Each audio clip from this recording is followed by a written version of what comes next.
పెళ్ళైనా పండగైనా వేడుక ఏదైనా పట్టుచీరల ప్రత్యేక వేదిక వారాహి సిల్క్స్.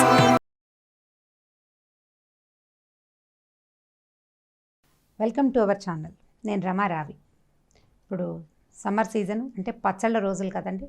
అందరూ అన్ని రకాల పచ్చళ్ళు పెట్టుకుంటారు. దాంట్లో ఏం విచక్షణ లేదు. వీళ్ళు ఇది పెడతారు, వాళ్ళు అది పెట్టడం ఏముండదు. మామిడికాయలు వస్తాయి కాబట్టి అందరూ ఆవకాయలు, మాగాయలు, ముక్కల పచ్చళ్ళు, పులిహోర ఆవకాయలు అలాంటివి పెడతారు. సో ఫిబ్రవరి నుంచి ఉసిరికాయలు వస్తాయి, ఉసిరావకాయ పెట్టుకుంటాము, ఉసిరికాయ తొక్కు పెట్టుకుంటాము. అక్కడి నుంచి మార్చిలో ఈ చింతకాయలు ముదిరి కనిపిస్తాయి, చింతకాయ తొక్కు పెట్టుకుంటాము. ఏప్రిల్ మే వచ్చేసరికల్లా మామిడికాయ పచ్చళ్ళు పెడతాం. ఈ పచ్చళ్ళని ఎందులో పెట్టుకుంటాము, ఏ పాత్రలో కలుపుతాము, ఎందులో పెట్టుకుంటాము, సంవత్సరం అంతా ఉంచుతాము పచ్చళ్ళు. అయితే దీని మీద ఒక చిన్న వీడియో చేయాలని అనుకున్నామండి. ఇదివరకు పెద్ద పెద్ద జాడీలు ఉండేవి ఇళ్లలో. మా ఇంట్లో కూడా ఇంతంత ఉండేవి. 150 మామిడికాయలు వేసినా కూడా, మామిడికాయలు పచ్చడి వేసినా సరిపోయేదన్నమాట. అంత పెద్ద గూనలాగా ఉండేది అది. అయితే క్రమంగా ఏమైంది, అంతంత పెట్టడం లేదు. ఇప్పుడు కొంచెం పెట్టుకుంటాము. ఈ కొంచెం పెట్టింది ఈజీగా ఉంటుందని మనకి తేలిగ్గా ఇంట్లో హ్యాండీగా ఉన్న ఏదో ఒక ప్లాస్టిక్ డబ్బాలో కలిపేసి పెట్టుకుని తర్వాత స్టోర్ చేసుకుంటున్నాం. అయితే ఈ పచ్చళ్ళని ప్లాస్టిక్ డబ్బాల్లో స్ట్రిక్ట్లీ పెట్టకూడదండి, స్ట్రిక్ట్గా పెట్టకూడదు. అయితే ఇప్పుడు జాడీలు దొరుకుతున్నాయి, రోడ్డు మీద తెచ్చుకుంటాం కదా. జాడీలు కూడా నేను అంత పెద్దగా ఓటు వేయనండి. ఎందుకంటే నాకు మంచి ఎక్స్పీరియన్స్ లేదు. జాడీలు ఒక సంవత్సరం కొనుక్కొస్తే ఒక 3-4 నెలలు అయ్యేసరికల్లా బయటికి నూనె చెమ్మగిల్లినట్టుగా వస్తుంది. కుండ మీద నీళ్లు చుక్కలు చుక్కలుగా వస్తాయి చూడండి, అట్లా ఈ జాడీ మీద కూడా వస్తుంది. అంటే జాడీ లోపల కూడా ఒక సన్నటి పగుళ్ళు ఉంటాయట, క్రమంగా బయటకు వస్తుంది. ఇప్పుడు ఈ జాడీ క్వాలిటీ మనకు ఎలా తెలుస్తుంది? ఎవరైనా పెద్దాళ్ళు ఉంటే తెలుస్తుంది. మనకేం తెలుస్తుంది? మనమేమో చూడలేదు. ఏటా కొనే ప్రాక్టీస్లేమో మనకి లేనే లేవు. అసలు జాడీ మొహమే ఎరగని వాళ్ళు బోల్డ్ మంది ఉన్నాము ఇప్పుడు. కాబట్టి జాడీ కంటే గ్లాస్ బాటిల్స్ బాగుంటాయని నేను ఉద్దేశపడుతున్నాను. మనం ఈ గ్లాస్ని అన్ని వస్తువులు స్టోర్ చేసుకోవడానికి వాడుకోవచ్చు. రకరకాల పదార్థాలు, పప్పులు, ఉప్పులు, చింతపండు, కారం అలాంటి అన్ని పదార్థాలతో పాటు పచ్చళ్ళకి ద బెస్ట్.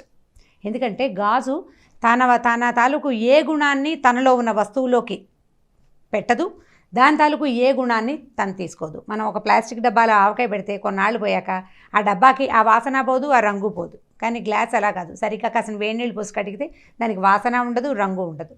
Plain glass. నేనైతే ఏరా కంపెనీవి కొనుక్కున్నానండి, నా దగ్గర అవి ఉన్నాయి. అయితే ఇవేంటంటే ఇవి వన్ టైం ఇన్వెస్ట్మెంట్లు కావు.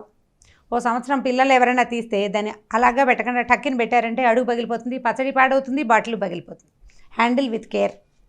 చిన్న సీసాలు, కొద్దిగా పచ్చళ్ళు పెట్టుకునేందుకు చిన్నవి, ఎక్కువ పచ్చడి పెట్టుకునేందుకు పెద్దవి చొప్పున బాటిల్స్ కనుక కొని పెట్టుకుంటే ప్లాస్టిక్ డబ్బాలని పూర్తిగా పచ్చళ్ళ దగ్గర నుంచి పరిహరించవచ్చు. మనం వాటిని తప్పించేసేయచ్చు. ఆలోచించి ప్లాన్డ్గా చేసుకోండి. ఎలాగో పచ్చళ్ళు పెట్టుకుంటాం, ఇప్పుడు ఈ సీజన్లో పెడతాం కదా. జాడీలు సీసాలు ఉన్నవాళ్ళు ఓకే, లేని వాళ్ళు ఈ సంవత్సరానికి 2 బాటిల్స్ కనీసం కొనుక్కోండి. అంటే ఓ 2 పచ్చళ్ళకి, వచ్చే సంవత్సరం ఇంకో 2 కొనుక్కుందరు. కానీ ఈ మొదట కొనుక్కున్న రెండింటిని జాగ్రత్తగా ఉంచుకుంటే మనకు వచ్చే సంవత్సరానికి ఇవే 4 సీసాలు అవుతాయి. అంటే బాటిల్స్లో పెట్టేటప్పుడు ధ్యాసగా ఉండాలండి. మనం స్టీల్ గరిటతోటి పచ్చడి తీసుకునేటప్పుడు టక్కుమని పెట్టేయకూడదు, లోపల ముద్దుగా చేయాలి, మృదువైన పనిగా ఉండాలన్నమాట.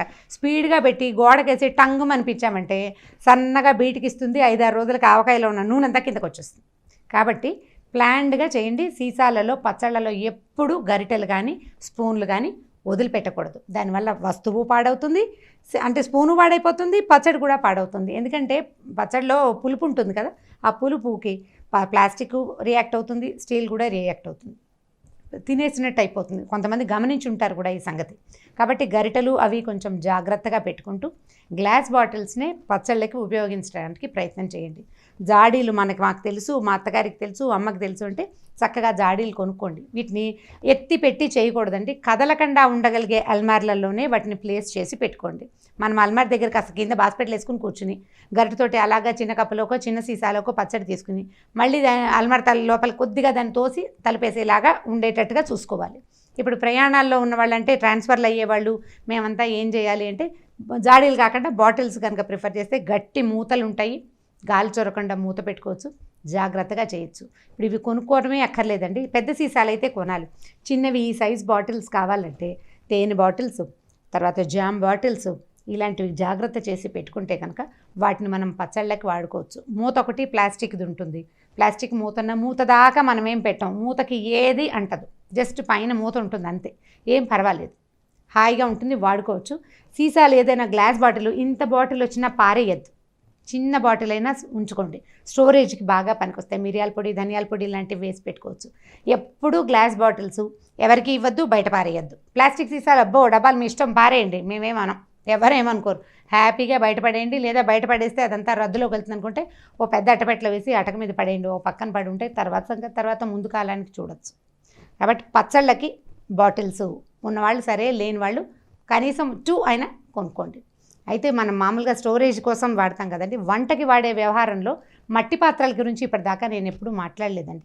ఒక చిన్న బ్రీఫింగ్ తోటే చేస్తాను, ఎక్కువ చెప్పటం లేదు. ఇవాళ రేపు అందరికీ తెలుసు మట్టి పాత్రలు హెల్దీ అని, అందరు కొనుక్కుంటున్నాం కూడా, ఆరోగ్యం బాగా. కాకపోతే మట్టి పాత్రని ఆల్రెడీ వాడుతున్న వాళ్ళకి అనుభవం ఉంటుందండి. నేను బాగా పళ్ళురాలు కొట్టించుకున్నాను, అందుకని గట్టిగా చెప్పలేకపోతున్నాను అనమాట. మట్టి పాత్రలను తోమటం భలే కష్టమండి. అందులో నుంచి పాల వాసన, పెరుగు వాసన పోవు. కూరల తాలూకు నూనెలు కొంచెం బయటకు వస్తున్నట్టు ఉంటాయి. విసగటగా అనిపిస్తోంది, బాగా చేయలేకపోతున్నారు సక్సెస్ఫుల్గా. పెరుగుకి ఒక 5-6 గిన్నెలు కొన్నాను ఇప్పటికి నేను. ఒక వారం 10 రోజులు పోయాక ఏదో వాసన వస్తుంది, ఎంత తోమినా ఏం చేసినా పోదు.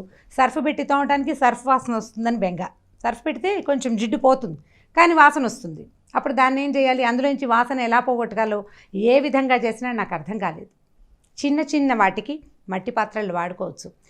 మా ఫ్రెండ్ ఒకరు చెప్పారు, సట్టులని దొరుకుతాయట. ఇది తమిళనాడు వైపు బాగా దొరుకుతాయి అంటున్నారు. అహ్మదాబాద్ వైపు కూడా దొరుకుతాయి, మా అక్కయ్య కూడా చెప్తుంది. ఇలా వెడల్పుగా ఉంటాయి, పొట్టిగా ఉంటాయి. చేపల పులుసు అవి వాళ్ళు అందులో చేసుకుంటారట. ఆవిడ నాకు ఒకటి గిఫ్ట్ కూడా చేశారు, ఇందులో పులుసు చేసుకోండి అని.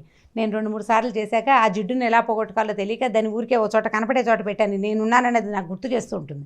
దాన్ని తోమలేను, పెట్టుకోలేను, ఊరికే ఉంటుంది. బాగా ఆసక్తిగా ఉన్న రోజున, లేదా ఆరోగ్యవంతమైన వంట వండాలి అని అనిపించిన రోజున దాన్ని తీసుకుంటూ ఉంటాను. ఎవరైనా బాగా ఆరోగ్యవంతమైన వంట వండుకోవాలి, పెద్దవాళ్ళంతా చెప్తున్నారు ఇదే హెల్దీ, నేను చేసుకోగలను అని అనుకునే వాళ్ళు కూడా మట్టి పాత్రలు చక్కగా కొనుక్కోండి. నేనైతే కుండ, కూజ, బాటిల్ తప్ప మిగిలిన వస్తువులను వేటిని సీరియస్గా వాడట్లేదు, నాకు చేత కావటల్లా. బహుశా ఎవరికైనా బాగా చేతొచ్చిన వాళ్ళు ఉంటే కొద్దిగా వీరు ఏదైనా మెసేజ్లో అడ్వైస్ చేస్తే నేను కూడా వాడుకుంటాను. మట్టిది ఆరోగ్యం. మన చిన్నప్పుడు, అంటే మా చిన్నప్పుడు కాదులేండి, ఇంకా ముందు 100 ఏళ్ల క్రితం మట్టి పాత్రల్లోనే వండుకునేవాళ్ళు. మా దగ్గర ఒక పాలకుండ ఉండేది మా ఇంట్లో, నాకు 5-6 ఏళ్ల వయసు అప్పుడు. మా ఇంటి ఎదురుగుండా ఉన్న చెరువులోంచి ఆల్చిప్పోటు పట్టుకొచ్చి మా నాయన మందులో గీరుతుండేవారు. ఎందుకంటే అడుగునంతా పాలు ఒక జిడ్డుగా మడ్డిలాగా ఏర్పడేది, అది గీరేవారు బాగా. తర్వాత కొబ్బరి పీచు పెట్టి తోమేవారు. నిమ్మకాయ చెక్క, కొబ్బరి పీచు పెట్టి తోమాలని మా సత్యవతి మా ఇంట్లో పనిచేస్తుంది, తను చెప్పింది ఐడియా. కానీ ఎన్నిసార్లు తోమినా ఏమిటో వాసన పోలేదని అనిపిస్తుంది. నేను ఫ్రీజర్లో కూడా పెట్టి చూశాను. ప్లాస్టిక్ డబ్బాలు ఫ్రీజర్లో పెడితే వాసన పోతాయని విని ఇది కూడా చూద్దామని ఫ్రీజర్లో కూడా పెట్టాను 4 రోజులు. అందరితో తిట్లు తిని దాన్ని తీసి బయట పెట్టాను. ఎవరైనా వాడుకోదలిచిన వాళ్ళు, జాగ్రత్తగా చేసుకోదలుచుకున్న వాళ్ళు చేసుకోండి. కాకపోతే ఇవేవి 1 టైం ఇన్వెస్ట్మెంట్స్ కావు. కుండలు పగిలిపోతాయి, చెడు వాసన వస్తాయి, వాటిని బయట పారేయాల్సి వస్తుంది, మళ్ళీ కొనుక్కోవాల్సి వస్తుంది. ఆరోగ్యానికి మంచిది కాబట్టి ఏదైనా ప్రయత్నం చేస్తామంటే తప్పకుండా చేయండి.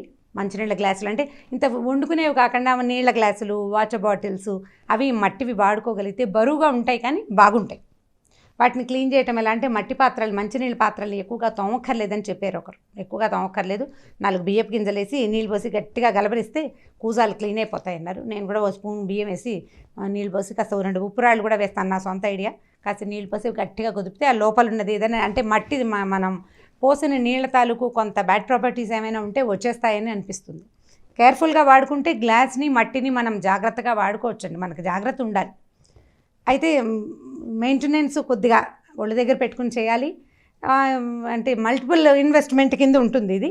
ఆలోచించి మీరు వాడుకోండి. కానీ మట్టి పాత్రలు వాడినా వాడకపోయినా గ్లాసుని మాత్రం తప్పకుండా జీవితంలో భాగం చేయండి. దాన్ని కనుక జాగ్రత్తగా పగలగొట్టకుండా వాడుకునేటట్టయితే మీ డబ్బాలకి, సీసాలకి, తర్వాత బౌల్స్కి, భోజనం అన్నం వంట అయిపోయిన తర్వాత పదార్థాలని సర్వింగ్ బౌల్స్ కింద గ్లాస్ బౌల్స్ ద బెస్ట్గా ఉంటాయి. చూడడానికి పదార్థం చక్కగా అందంగా కనపడుతుంది. క్లీన్ చేయటం సులువు, కొంచెం కేర్ఫుల్గా చేయాలి, పగలగొట్టుకోకుండా, అంతే. ఈ వీడియో కనుక మీకు నచ్చినట్లయితే లైక్ చేయండి, షేర్ చేయండి. మరిన్ని వీడియోస్ కోసం సుమన్ టీవీ లైవ్కి సబ్స్క్రైబ్ చేసుకోండి.